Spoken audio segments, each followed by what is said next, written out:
بسم الله الرحمن الرحيم. الحمد لله رب العالمين، وأشهد أن لا إله إلا الله وحده لا شريك له، وأشهد أنه عبده ورسوله صلى الله وسلم عليه وعلى آله وأصحابه أجمعين.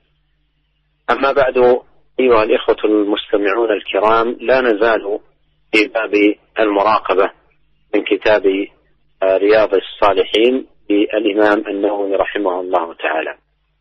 أورد رحمه الله حديث أبي يعلى شداد بن أوس رضي الله عنه للنبي صلى الله عليه وسلم أنه قال: الكيس من دان نفسه وعمل لما بعد الموت، والعاجز من اتبع نفسه هواها وتمنى على الله الأماني وتمنى على الله. رواه الترمذي وقال حديث حسن. قال الترمذي وغيره من العلماء: معنى دان نفسه حاسبها. هذا الحديث كما نبه غير واحد من أهل العلم في سنده مقال، لكن من حيث المعنى الحديث حديث معناه صحيح ودلالته عظيمة. والناس كما يدل هذا الحديث ينقسمون إلى قسمين: كيس وعاجز،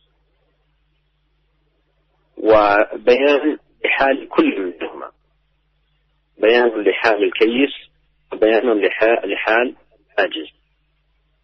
والكيس هو الإنسان العاقل الحازم الفطن الذي يعرف من أين يأتي الأمور وكيف يبدأها وكيف يصل إلى الغايات الحميدة والنتائج الطيبة. الكياسة الفطنة والنباهة.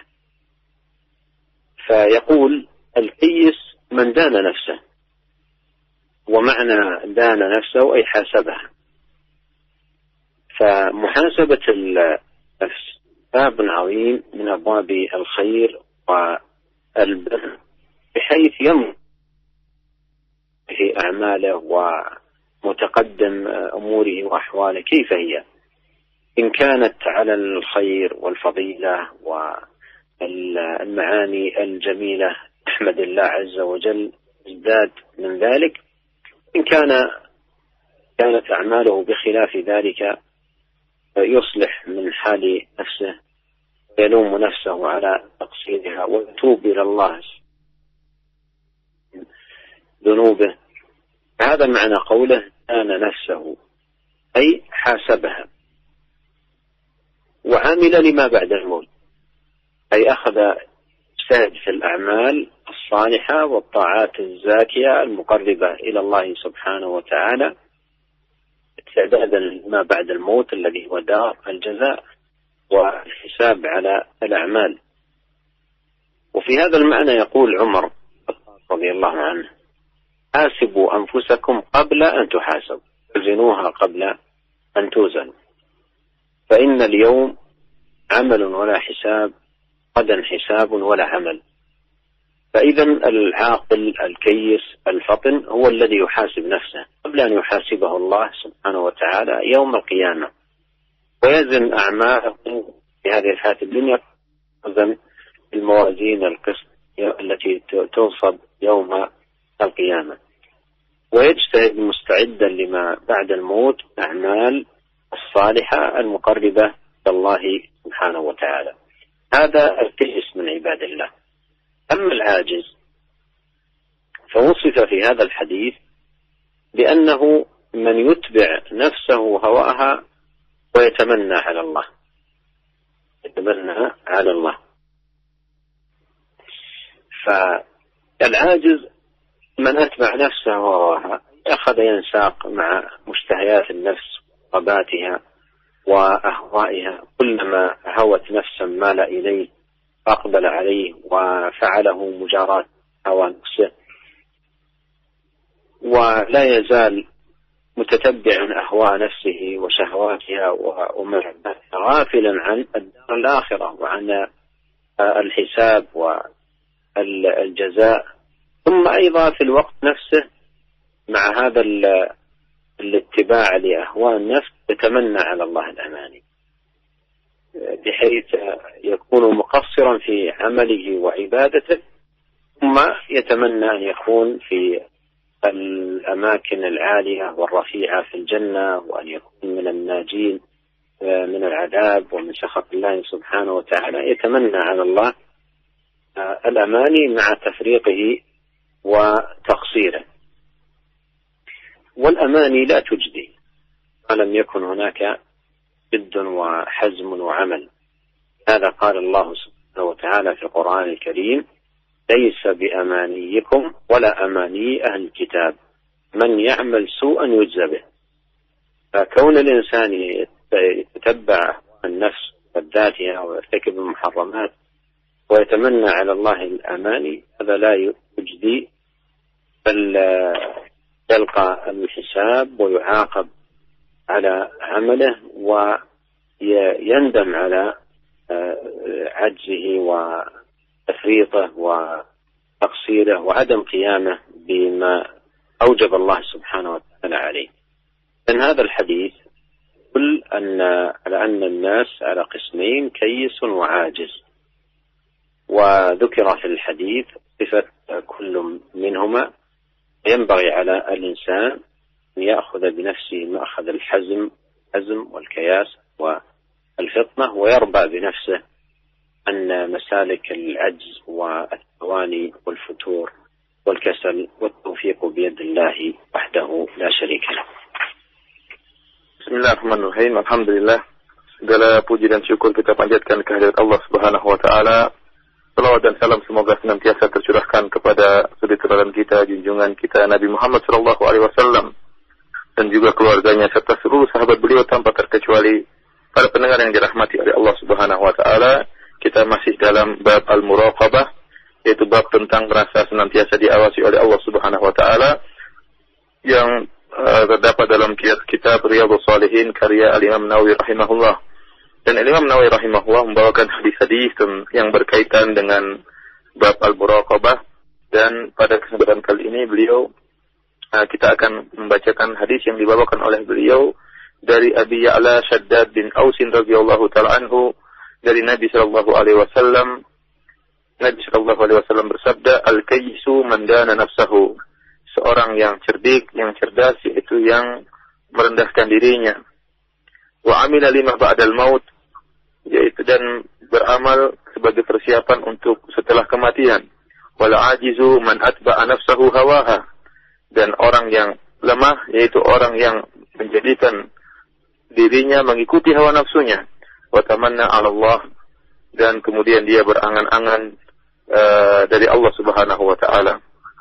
Hadis ini hadis yang diriwayatkan oleh Imam Tirmidzi, dan beliau mengatakan hadis yang hasan.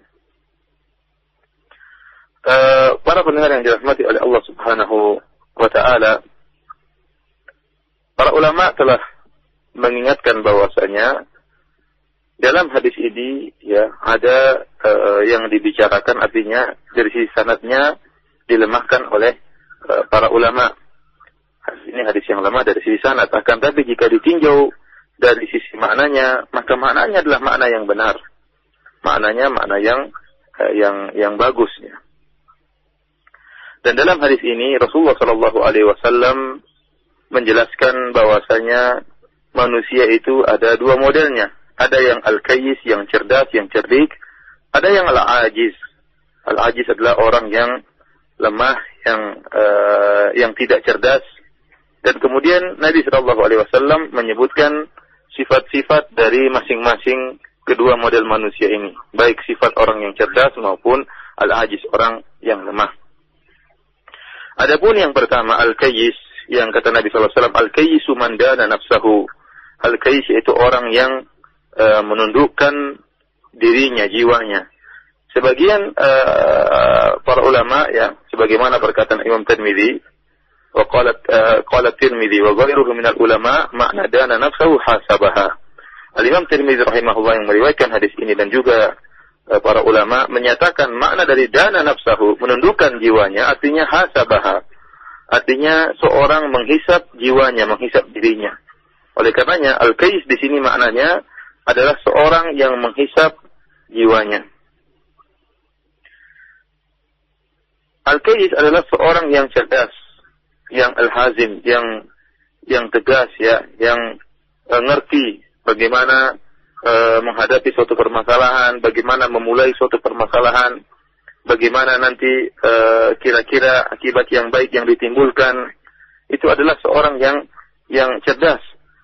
Berbeda dengan seorang yang ajiz, orang yang lemah, yaitu dia tidak cerdas, yang hanya berharap dan berangan-angan akan tetapi tidak bisa menundukkan dirinya, bahkan terikut dengan nafsunya. Al-Kayis, ya, sebagaimana dalam hadis ini, mandana nafsahu, yaitu orang yang cerdas adalah orang yang melakukan muhasabah. Ya. Orang yang melakukan muhasabah, yang kita tahu bahwasanya muhasabah merupakan perkara yang sangat penting dalam pintu-pintu kebaikan. Seorang yang senantiasa melakukan muhasabah berarti dia telah melakukan telah masuk dalam salah satu dari pintu-pintu kebaikan yang sangat agung. Apa itu hakikat muhasabah? Muhasabah yaitu seorang menghitung-hitung dan melihat kembali amalan-amalan yang pernah dia lakukan pada masa lalu. Kemudian dia bandingkan dengan kondisinya di saat sekarang. Kalau memang setelah dia menghitung-hitung amalannya, ya, dia banding-bandingkan antara kebaikannya dan keburukannya, dan dia melihat bahwasanya sekarang kondisinya dalam keadaan baik, ya, setelah dia hisab, setelah dia hitung-hitung, jika dia mendapati bahwasanya kondisinya dalam keadaan yang baik, maka hendaknya dia bersyukur kepada Allah Subhanahu wa taala. Hendaknya dia memuji Allah Subhanahu wa taala atas segala kemudahan yang Allah berikan kepada dia. Kemudian dia berusaha untuk menambah kebaikannya, menambah kebaikan yang telah dia rasakan selama ini. Akan tetapi jika dia telah melakukan muhasabah, setelah dia membanding-bandingkan antara kebaikan yang dia lakukan dengan kemaksiatan yang dia lakukan di masa lalu, kemudian dia bandingkan dengan kondisinya sekarang, dia dapati bahwasanya kondisinya adalah buruk, maka hendaknya dia mencela dirinya, dan hendaknya dia bertobat kepada Allah Subhanahu wa taala, dan hendaknya dia beristighfar kepada Allah Subhanahu wa taala. Dan kata Nabi sallallahu alaihi wasallam, al-kayyis man dana nafsahu wa 'amila lima ba'dal maut. Orang yang cerdas yaitu orang yang menghisab dirinya, kemudian dia berusaha bersungguh-sungguh beramal sebagai persiapan untuk hari akhirat setelah kematian. Ini adalah orang yang cerdas. Tatkala dia menghisab dirinya, kemudian dia berijtihad bersungguh-sungguh, maka bisa beramal saleh, bertemu dengan hari akhirat. Ini orang yang cerdas. Oleh karenanya Umar bin Khattab radhiyallahu taala anhu pernah berkata, "Hasibu anfusakum qabla an tuhasabu wa zinuha qabla an tuzanu." Kata Umar bin Khattab radhiyallahu taala anhu, hendaknya kalian menghisab diri-diri kalian sebelum kalian dihisab oleh Allah Subhanahu wa taala, dan hendaknya kalian menimbang diri-diri kalian sebelum kalian ditimbang dengan timbangan pada hari kiamat kelak. Fa innal yawma amalun wala hisab wa ghadan hisabun bila amal. Kata Umar bin Khattab radhiyallahu taala anhu bahwasanya hari ini, sekarang ini di dunia adalah beramal dan beramal, tidak ada hisab. Dan esok hari, yaitu di hari akhirat, yang ada hanyalah hisab dan tidak bisa beramal lagi. Orang yang fatin, yang cerdas, ya, setelah dia menghisab dirinya, tentunya dia bersiap-siap untuk berhadapan dengan hari akhirat. Inilah orang yang cerdas. Kemudian banyak beramal soleh, dia hisab dirinya, dia timbang-timbang amalannya, sebelum dia dihisab oleh Allah Subhanahu wa taala. Sebelum dia ditimbang oleh Allah Subhanahu wa taala pada hari kiamat kelak. Sebelum datang di mana hari, tidak mungkin lagi dia beramal saleh. Yang ada hanyalah hisab. Orang yang mengerti akan hal ini, orang yang cerdas, yang tahu akan hakikat hari akhirat, maka dia akan bersungguh-sungguh untuk melaksanakan amalan saleh, ya, sebagai persiapan untuk bertemu dengan hari akhirat. Oleh karena Nabi SAW mengatakan, orang yang cerdas yaitu wa amila lima ba'dal maut. Dia beramal saleh untuk persiapan bertemu dengan hari setelah kematian. Ini model yang pertama dari golongan manusia, orang yang cerdas. Adapun golongan yang kedua, yang ajiz, orang yang lemah, yaitu apa kata Nabi sallallahu alaihi wasallam, man atba'a nafsahu hawaha, yaitu seorang yang membuat dirinya tunduk kepada hawa nafsunya. Apa saja yang dikehendaki oleh nafsunya dia ikuti, apa saja yang diinginkan oleh syahwatnya dia ikuti. Dia condong kemana syahwatnya condong, dia pergi kemana arahnya, ke arah mana syahwatnya pergi. Dan senantiasa dia terus mengikuti kemauan syahwatnya, dalam keadaan lupa dengan akhirat, lalai daripada hari akhirat, lalai bahwasanya di kemudian hari ada namanya hisab, ada namanya timbangan. Kemudian meskipun kondisinya seperti ini, melampiaskan hawa nafsunya, kata Nabi sallallahu alaihi wasallam, wa tamanna 'ala Allah ay al-amaniyah. Sudah dia kondisinya seperti ini, namun dia berangan-angan kepada Allah Subhanahu wa taala. Sudah dirinya malas beramal saleh, ya, terjerumus dalam kemaksiatan, mengikuti hawa nafsunya, namun dia masih berangan-angan kepada Allah Subhanahu Subhanahu wa taala, bahwasanya Allah Subhanahu wa taala akan menempatkan dia di posisi yang tinggi di surga. Yang bahwasanya Allah Subhanahu wa taala akan masukkan dia ke dalam surga. Amalannya buruk, amalannya parah, sementara dia berharap bahwasanya Allah akan masukkan dia ke dalam surga. Ketahuilah bahwasanya sekedar angan-angan tidak ada manfaatnya, tidak ada faedahnya. Orang berangan-angan apa faedahnya kalau dia tidak berusaha? Ini bukan orang yang cerdas. Beda dengan tadi al-kayis, orang yang cerdas, orang yang menghisap dirinya dan tahu diri, kemudian dia beramal soleh untuk persiapan hari akhirat. Adapun al-ajiz, orang yang tidak cerdas, orang yang lemah, yang hanya sekedar berangan-angan akan tapi tidak punya usaha. Oleh karenanya Allah Subhanahu wa taala berfirman, "Laisa bi amanikum wala amani ahlil kitab. Man ya'mal su'an yujza bih." Kata Allah Subhanahu wa taala, bukan hanya angan-angan kalian dan juga bukan sekedar angan-angan ahlul kitab. Barang siapa yang melakukan keburukan pasti akan dibalas. Ya, jelas. Orang sudah melakukan keburukan berangan-angan yang baik tentunya salah. Kata Allah Subhanahu wa taala, "Man ya'mal su'an yujza bihi." Barang siapa yang melakukan keburukan maka akan dibalas dengan hukuman oleh Allah Subhanahu wa taala. Oleh karenanya para pendengar yang dirahmati oleh Allah Subhanahu wa taala, seorang yang cerdas ya, setelah dia menghisap dirinya, ya, maka hendaknya dia segera beramal saleh, bersiapkan untuk bertemu dengan hari akhirat. Kalau dia mendapati dirinya penuh dengan kekurangan, hendaknya dia menyesali perbuatannya dan bertobat kepada Allah Subhanahu wa taala, menyesali kekurangan yang selama ini dia lakukan, dan dia bersungguh-sungguh untuk melakukan amalan demi menuju hari akhirat. Oleh karena hadis ini, Rasulullah sallallahu alaihi wasallam menjelaskan bahwasanya manusia ada dua model. Ada yang al-kayis, yang cerdas, yang menundukkan dirinya, yang menghisap jiwanya. Yang kedua adalah al-ajiz, yaitu orang yang tidak cerdas, yang lemah. Ya, dan Rasulullah sallallahu alaihi wasallam menjelaskan sifat dari masing-masing dua model manusia ini. Adapun kita kaum muslimin, ya, seorang muslim hendaknya berusaha menjadi seorang yang kayis, seorang yang cerdas, beramal saleh, bersungguh-sungguh untuk bisa berhadapan dengan hari akhirat kelak. ثم أورد الإمام النووي رحمه الله تعالى حديث أبي هريرة رضي الله عنه قال قال رسول الله صلى الله عليه وسلم من حسن إسلام المرء تركه ما لا يعنيه. حديث رواه الترمذي وغيره هكذا.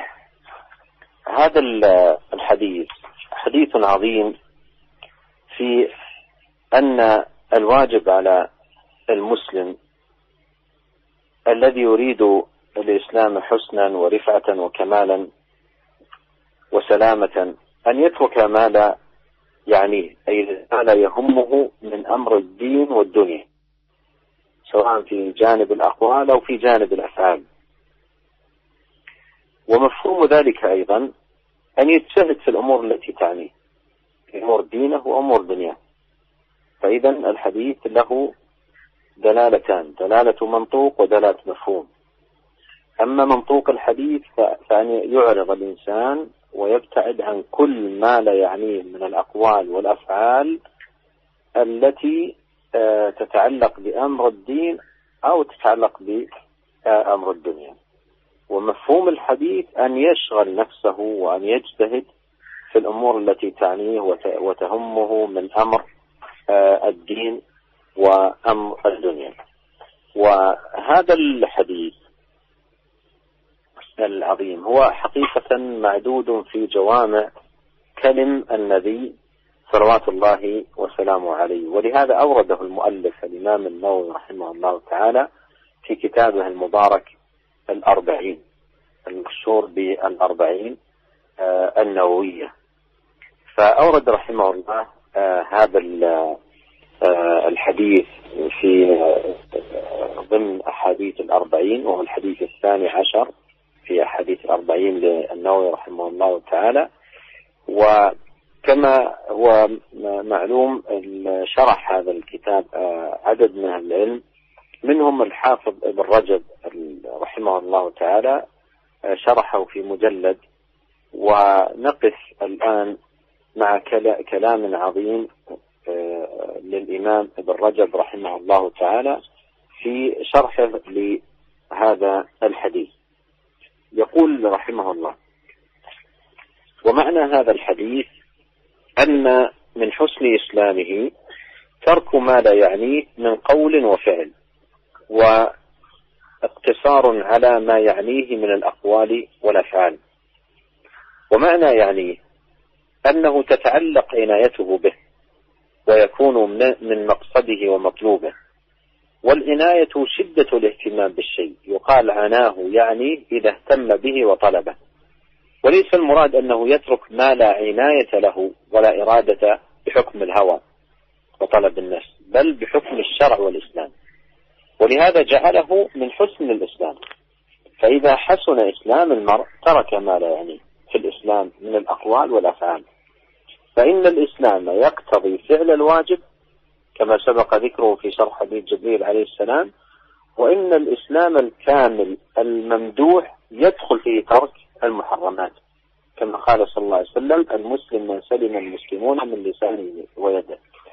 وإذا حسن الإسلام اقتضى ترك ما لا يعني كله من المحرمات والمشتبهات والمكروهات وفضول المباحات التي لا يحتاج إليها، فإن هذا كله لا يعني المسلم إذا كمل إسلامه وبلغ إلى درجة الإحسان، وأن يعبد الله تعالى كأنه يراه، فإن لم يكن يراه فإن الله يراه. فمن عبد الله على استحضار قربه ومشاهدته بقلبه، أو على استحضار قرب الله من الاطلاع عليه، فقد حسن إسلامه.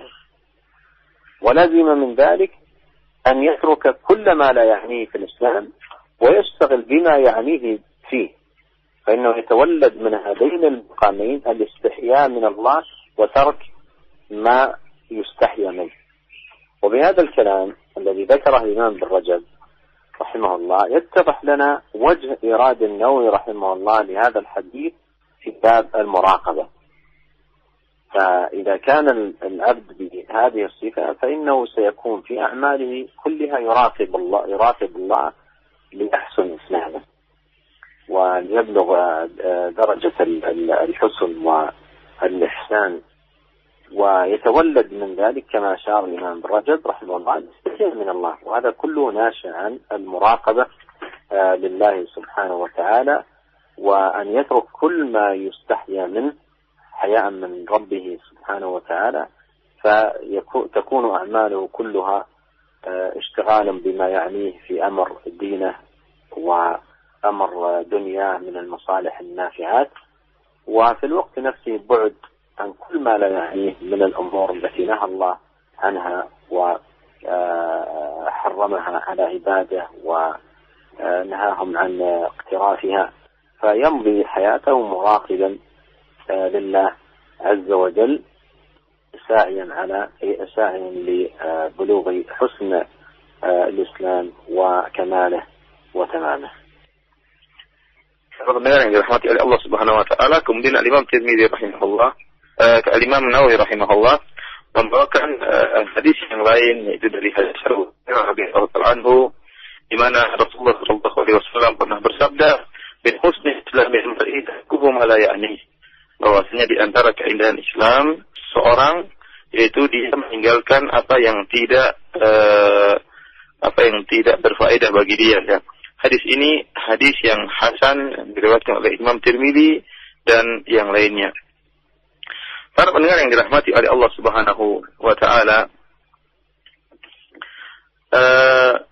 hadis ini merupakan hadis yang sangat agung, ya, yang menjelaskan bahwasanya seorang muslim yang ingin memperoleh atau menjadikan Islamnya indah, kemudian mendapatkan kedudukan yang tinggi dalam Islam, dan ingin Islamnya selamat, ya, yaitu caranya bagaimana dia meninggalkan perkara-perkara yang tidak ada faedah bagi dia, tidak penting bagi dia, baik perkara dunia maupun perkara akhirat, baik dalam perkataan maupun perbuatan. Jika perkara tersebut tidak penting bagi dia, maka hendaknya dia tinggalkan, ya. Dan sebaliknya, jika dia meninggalkan perkara-perkara yang tidak penting bagi dia, baik urusan dunia maupun akhirat, maka otomatis dipahami bahwasanya dia berusaha untuk sebaliknya melakukan hal-hal yang penting buat dia, baik perkara dunia maupun perkara akhirat. Oleh karena ini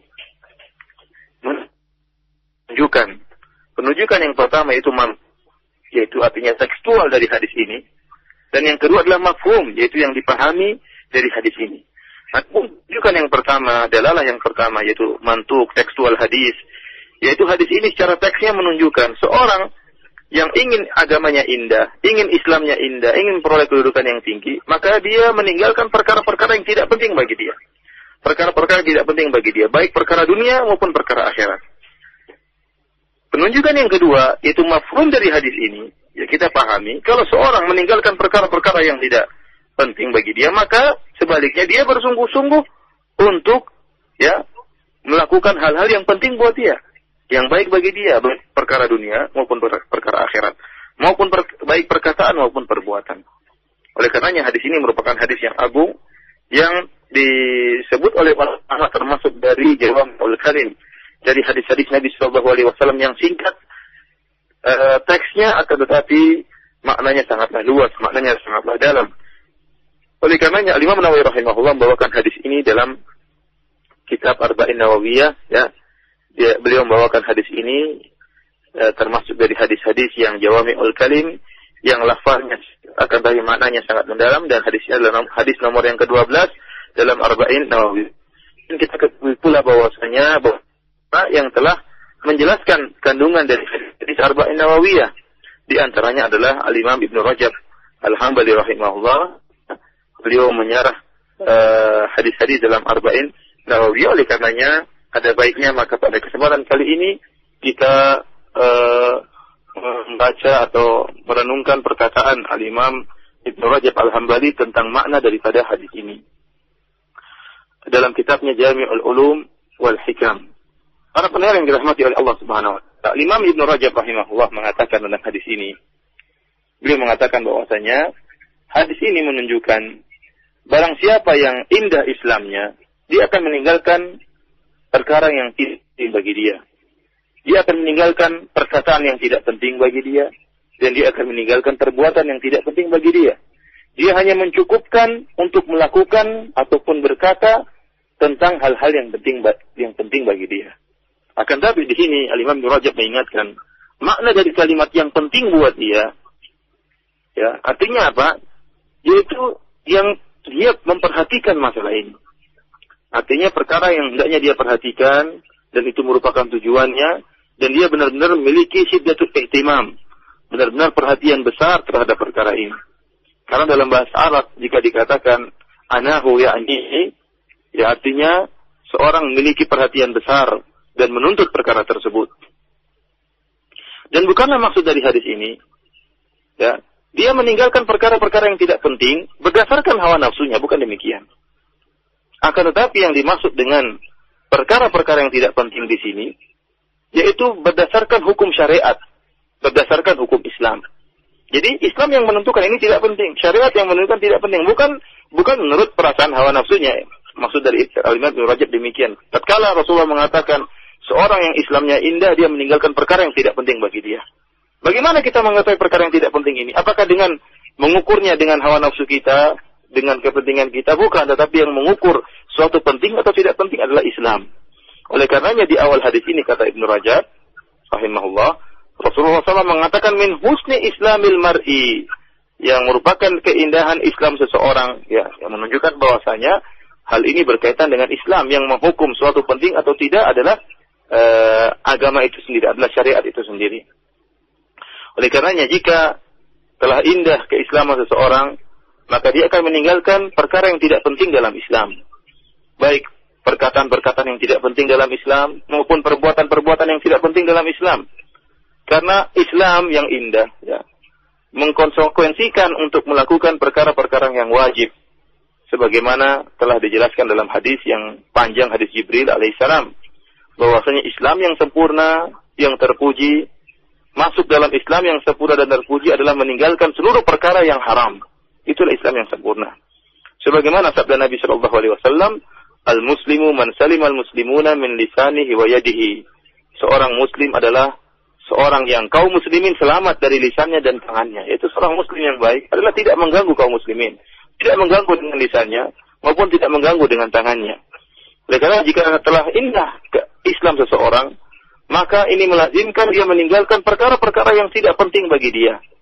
Yang perkara-perkara yang tidak penting diantaranya adalah seluruh hal-hal yang diharamkan, itu tidak penting bagi dia. Seluruh perkara-perkara yang syubhat itu juga tidak penting bagi dia. Seluruh perkara-perkara yang makruh itu juga tidak penting bagi dia.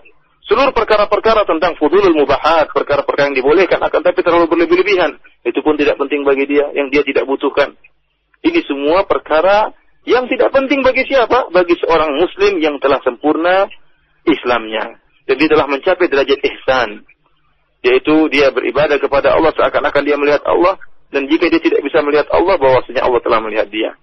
Oleh karenanya barang siapa yang beribadah kepada Allah Subhanahu wa Ta'ala dengan menghadirkan dalam dirinya bahwasanya Allah dekat dengan dia, bahwasanya dia melihat Allah dengan hatinya, bahwasanya Allah sangat dekat dengan dia dan Allah telah mengetahui apa yang dia lakukan, maka akan indahlah Islamnya. Ya, barang siapa yang memiliki sifat muraqabah seperti ini, meyakini Allah melihat dia, maka akan indah Islamnya. Kenapa? Karena dia melazimkan kalau dia menghadirkan seperti ini, dia akan meninggalkan seluruh perkara yang tidak penting dalam Islam, yaitu baik perkara yang haram, perkara yang makruh, perkara yang mubah tapi berlebih-lebihan, ya, akan ditinggalkan seluruhnya. Dan jika dia menghadirkan dalam hatinya bahwa Allah senantiasa melihat dia, maka dia akan sibuk dengan perkara yang bermanfaat bagi dia, perkara yang penting bagi dia. Ya. Dan dengan dua perkara ini, ya, maka ya, dengan dua perkara ini akan melahirkan perasaan malu kepada Allah Subhanahu wa Ta'ala dan akan meninggalkan seluruh yang malu untuk dikerjakan. Para pendengar yang dirahmati oleh Allah Subhanahu wa Ta'ala, ya, dari penjelasan Al-Imam Ibnu Rajab rahimahullah yang tadi telah kita jelaskan, ya, jelas bagi kita bahwasanya kenapa Al-Imam Nawawi rahimahullah membawakan hadis ini, min husnil islami mar'i tarkuhu ma la ya'ni, termasuk keindahan Islam seorang dia meninggalkan apa yang tidak penting bagi dia. Kok dibawakan hadis ini dalam bab muraqabah? Apa hubungannya hadis ini dengan bab tentang muraqabah, bahwasanya kita senantiasa diawasi oleh Allah Subhanahu wa Ta'ala? Di sini dijelaskan bahwasanya seorang yang ingin berusaha menyempurnakan Islamnya, mengindahkan Islamnya, dia meninggalkan perkara yang tidak penting bagi dia dalam agama maupun akhirat, baik perkataan maupun perbuatan yang dimurkai oleh Allah, yang diharamkan oleh Allah, seluruhnya tidak penting. Tentunya dengan menghadirkan bahwasanya Allah senantiasa melihat dia, dia akan mudah bisa meninggalkan perkara yang dia tidak penting bagi dia, dan mudah bagi dia untuk melakukan perkara yang penting bagi dia, tatkala dia menghadirkan dalam hatinya bahwasanya Allah Subhanahu wa Ta'ala senantiasa mengawasi dirinya. Allah senantiasa melihat apa yang dia lakukan.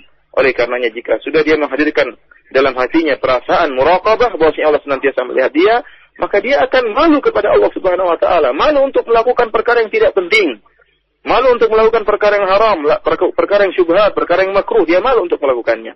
Sehingga dia bisa menerapkan hadis ini, barang siapa yang indah Islamnya akan meninggalkan perkara yang tidak penting, sementara dia terus berusaha untuk menyempurnakan Islamnya dengan meninggalkan seluruh perkara-perkara yang tidak penting dalam Islam dan melakukan perkara-perkara yang penting buat dia dari amalan-amalan kebaikan dalam Islam.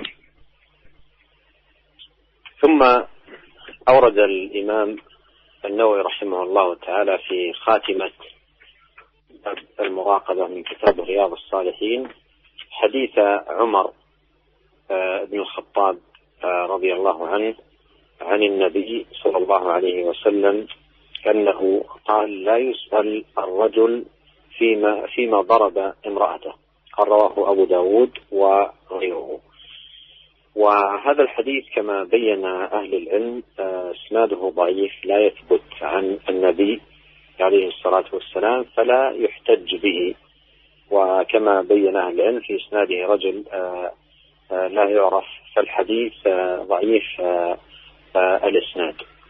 والإمام النووي رحمه الله تعالى أورد هذا الحديث في خاتمة هذا الباب، وأورده أيضا تحديدا بعد حديث من حسن إسلام المرء تركه ما لا يعني، من باب ضرب المثال في الأمر الذي لا يعني المرء.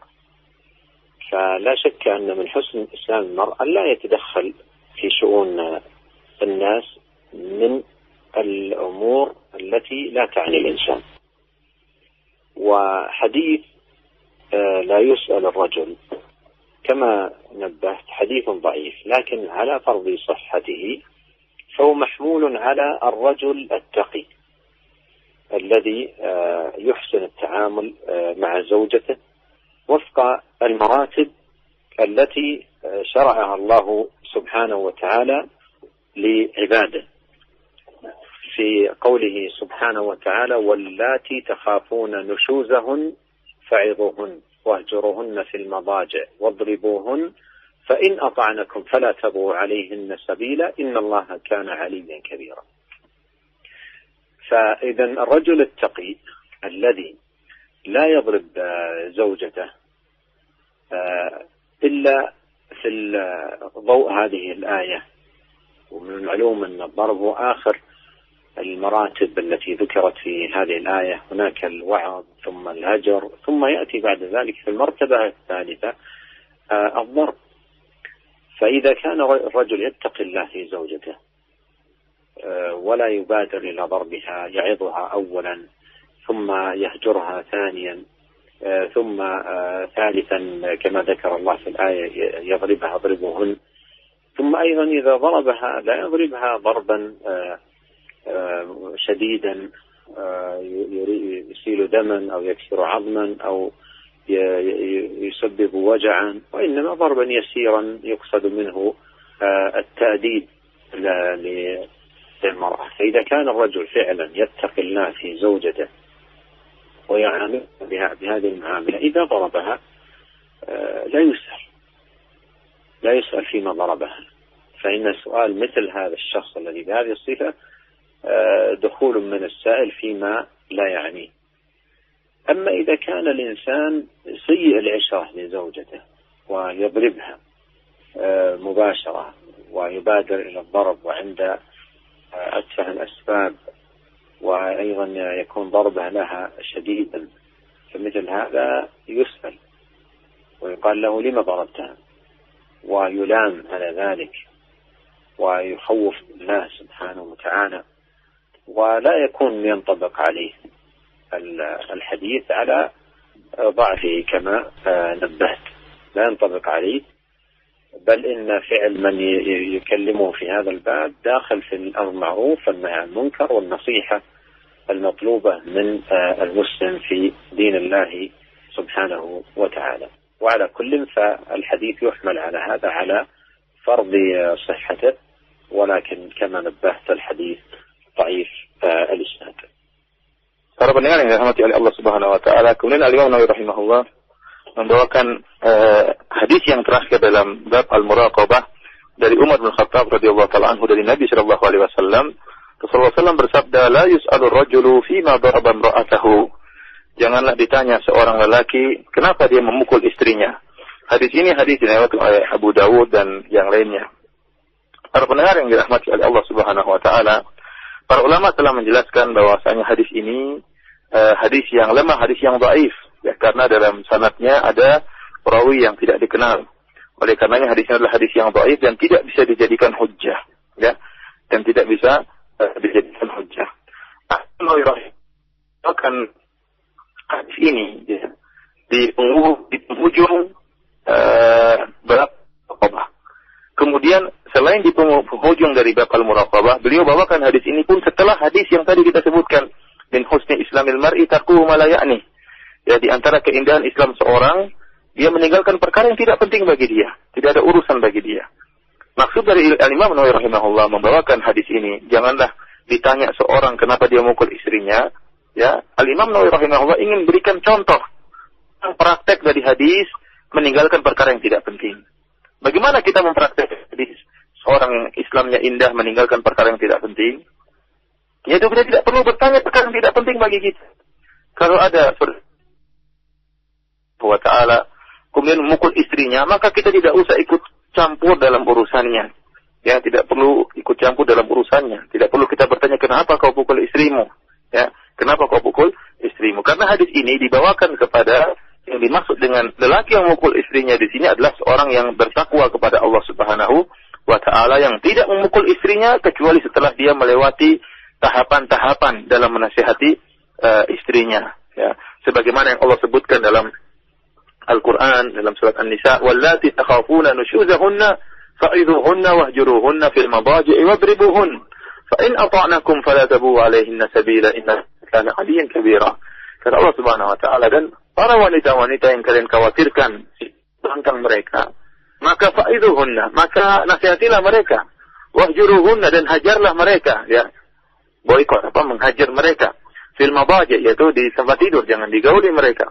Wadribuhun, dan pukullah mereka, ya. Dan pukullah mereka.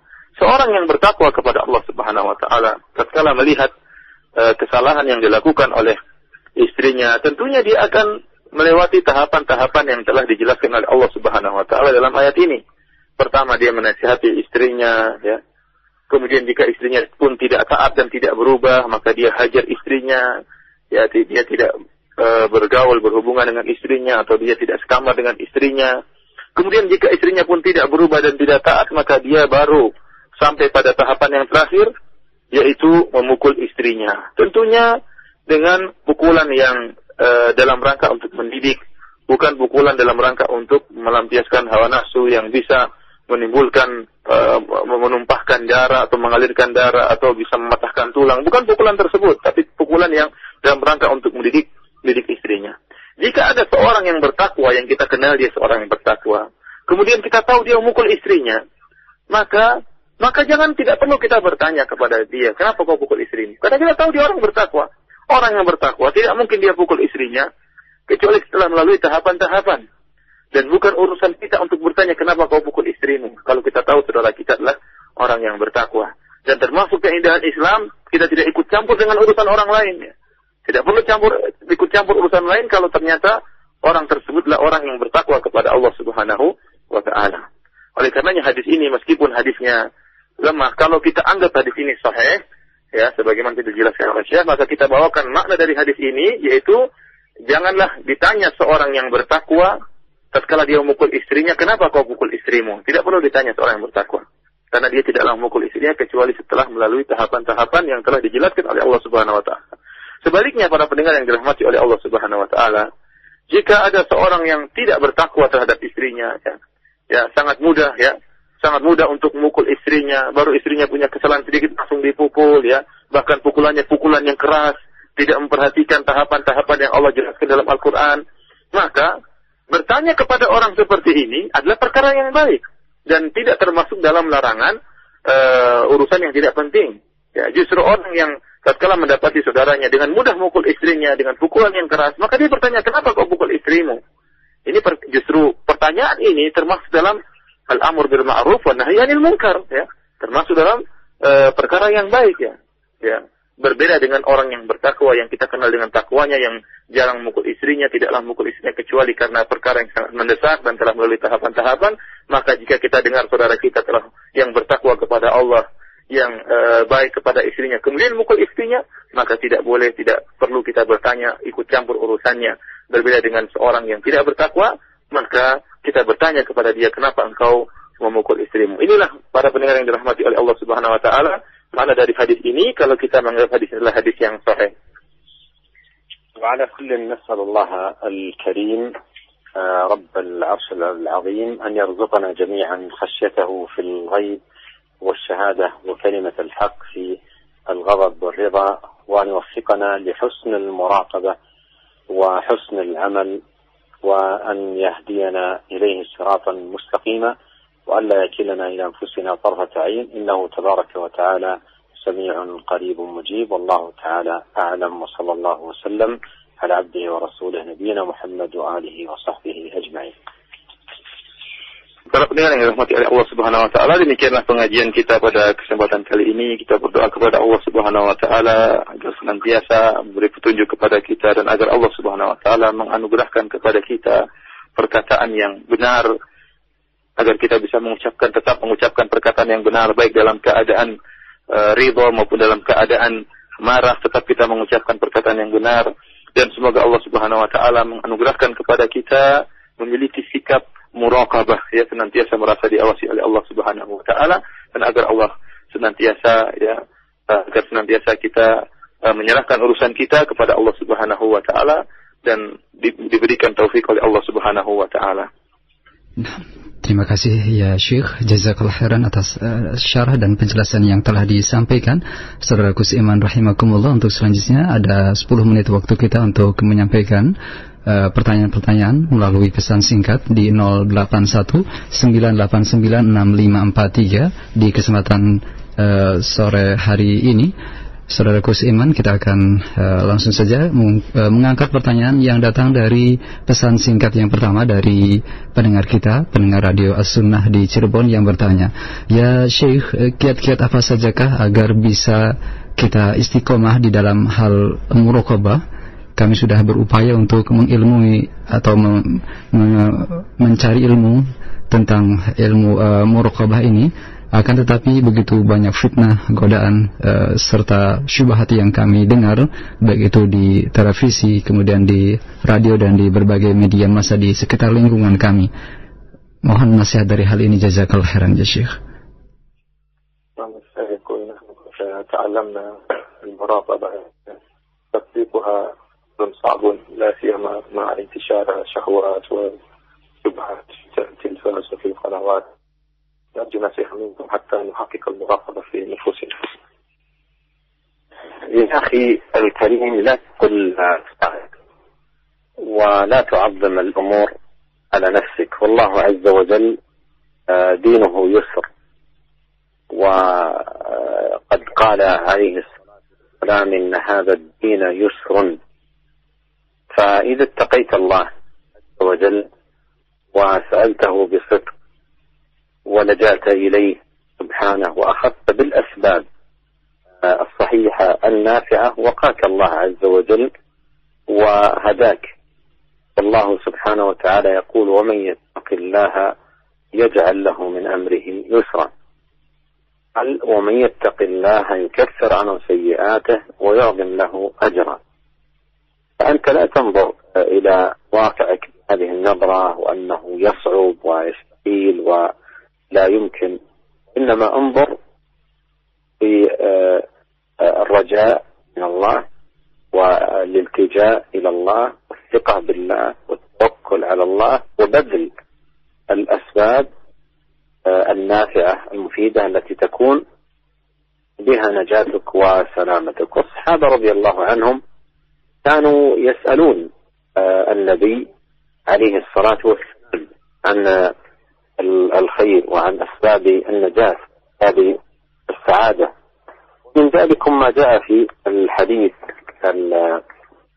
الصحيح أن أحد أصحاب النبي عليه الصلاة والسلام سأل الرسول عليه الصلاة والسلام وهو عقبة بن عامر، حديث رواه الترمذي وحديث صحيح، قال: قلت يا رسول الله ما النجاة؟ قال: أمسك عليك لسانك وليسعك بيتك وابكي على خطك.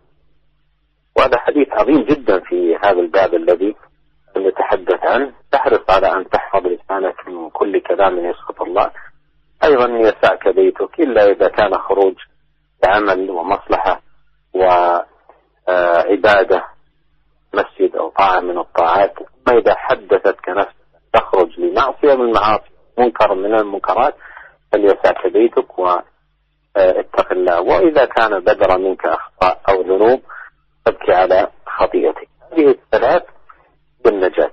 لأن عقبة بن عامر رضي الله عنه سأل النبي عليه الصلاة والسلام: ما النجاة؟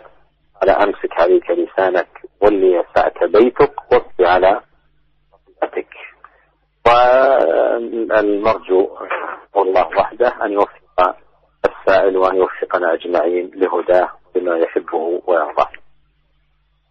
Para pendengar yang dirahmati oleh Allah Subhanahu wa taala, saya menjelaskan bahwasanya janganlah kita berkata bahwasanya untuk muraqabah merupakan perkara yang sulit, ya. Jangan kita menganggap perkara agama ini perkara yang sulit. Semuanya perkaranya mudah, dan agama kita adalah agama yang mudah. Oleh karenanya Nabi sallallahu alaihi wasallam pernah bersabda, "Inna hadza din yusrun", bahwasanya agama ini agama yang mudah. Oleh karena jika seorang benar-benar bertakwa kepada Allah Subhanahu wa taala dan berdoa kepada Allah Subhanahu wa taala agar diberikan kemudahan untuk bisa mengamalkan muraqabah, kemudian dia mengambil sebab, berusaha, ya, berikhtiar, maka niscaya Allah Subhanahu wa taala akan mudahkan dia untuk senantiasa menghadirkan perasaan muraqabah dalam dirinya. Allah akan beri petunjuk kepada dia karena mudah, dan Allah Subhanahu wa taala mengatakan, "Wa may yattaqillaha yaj'al min amrihi yusra." Barang siapa yang bertakwa kepada Allah Subhanahu wa taala, Allah akan mudahkan urusannya, ya.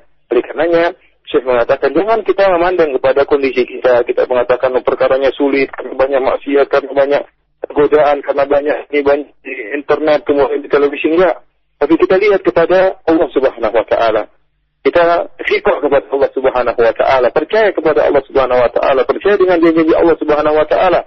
Barang siapa yang bertakwa kepada Allah, berusaha mengambil sebab, ya, maka Allah akan mudahkan bagi dia untuk bisa muraqabah kepada Allah Subhanahu wa taala. Lihatlah para sahabat. Mereka juga berusaha, bahkan mereka bertanya kepada Nabi sallallahu alaihi wasallam tentang sebab-sebab yang bisa menyelamatkan mereka. Dan bertanya kepada Nabi sallallahu alaihi wasallam tentang sebab-sebab atau perkara-perkara yang bisa mendatangkan kebahagiaan bagi mereka. Oleh karenanya, dalam satu hadis yang disebutkan ada seorang sahabat yang diriwayatkan oleh Imam Tirmidzi, ada seorang sahabat yang bernama Uqbah bin Amir radhiyallahu taala anhu, dia berkata, "Ya Rasulullah, man najatu?" Ya Rasulullah, apa itu keselamatan? Dia tanya tentang bagaimana dia bisa selamat, ya. Lihat kondisi yang begitu banyak, begitu menggoda. Dia mengatakan bagaimana kita bisa selamat. Maka Nabi sallallahu alaihi wasallam mengatakan, "Amsik 'alaika lisanak wal yas'aka baituk wabki 'ala khati'atik." Kata Nabi sallallahu alaihi wasallam, hendaknya engkau jaga lisanmu dan hendaknya rumahmu luas, artinya kau senang di rumah saja. Wabki 'ala khati'atik, hendaknya engkau menangis akan atas kesalahan yang engkau lakukan. Hadis ini para pendengar yang dirahmati oleh Allah Subhanahu wa taala, ya, merupakan hadis yang sangat agung, ya, di mana Rasulullah SAW menyebutkan 3 perkara yang merupakan sebab keselamatan. Yang pertama masalah lisan, kata Nabi SAW, "Amsik 'alaika lisanak." Itu seorang tidaklah mengucapkan perkataan-perkataan yang diharamkan oleh Allah Subhanahu wa taala. Dia jaga lisan, tidaklah dia ucapkan kecuali perkara yang baik. Kata Nabi SAW, "Wal yas'aka baituka," hendaknya rumahmu itu cukup bagi engkau, yang engkau tidak keluar dari rumah kecuali ada kemaslahatan. Karena kalau sudah keluar dari rumah akan banyak godaan, banyak rintangan. Oleh karenanya jika memang perlu untuk keluar dari rumah, maka keluar dari rumah, ya. Kalau ada kemaslahatan, pengajian atau mencari nafkah. Dan tapi jika hatimu, ya, berbukti kepadamu untuk keluar dari rumah dalam rangka bermaksiat, maka hendaknya engkau tetap di rumahmu. Dan nasihat yang ketiga, kata Nabi SAW, "Wabki 'ala khati'atik." Jika engkau melakukan kesalahan, maka tangisilah kesalahanmu. Ya, bertobat kepada Allah dan tangisilah kesalahanmu. Para pendengar yang dirahmati Allah Subhanahu wa taala, ini di antara usaha para sahabat untuk melakukan hal-hal yang bisa mendatangkan keselamatan. Intinya, orang tatkala melihat kondisi sekitar dia, maka janganlah dia menganggap bahwasanya muraqabah itu perkara yang sulit. Dia harus percaya kepada Allah Subhanahu wa taala. Allah yang telah menjanjikan bahwasanya, "Wa may yattaqillaha yaj'al min amrihi yusra." Barang siapa yang bertakwa kepada Allah, Allah akan mudahkan urusannya, maka Allah akan mudahkan dia untuk bisa menghadirkan perasaan muraqabah dalam amalannya sehari-hari. Jazakallah khairan ya Syekh, dan tampaknya hanya satu pertanyaan saja di kesempatan sore ini yang bisa kami ajukan. Mohon kiranya kepada Ustaz agar Syekh menyampaikan ikhtitam dan nasihat di kesempatan penutup kajian kita. نسأل الله لنا جميعا التوفيق. شكر الله لك أخي الشيخ فواز وللجميع، ونستودعكم الله، والسلام عليكم ورحمة الله وبركاته. Waalaikumsalam warahmatullahi wabarakatuh. Jazakallah khairan ya Syekh. Demikianlah para pendengar yang dirahmati oleh Allah Subhanahu wa taala, kajian kita pada kesempatan kali ini. Ya, kita mengucapkan terima kasih kepada para pendengar sekalian yang telah ikut serta dalam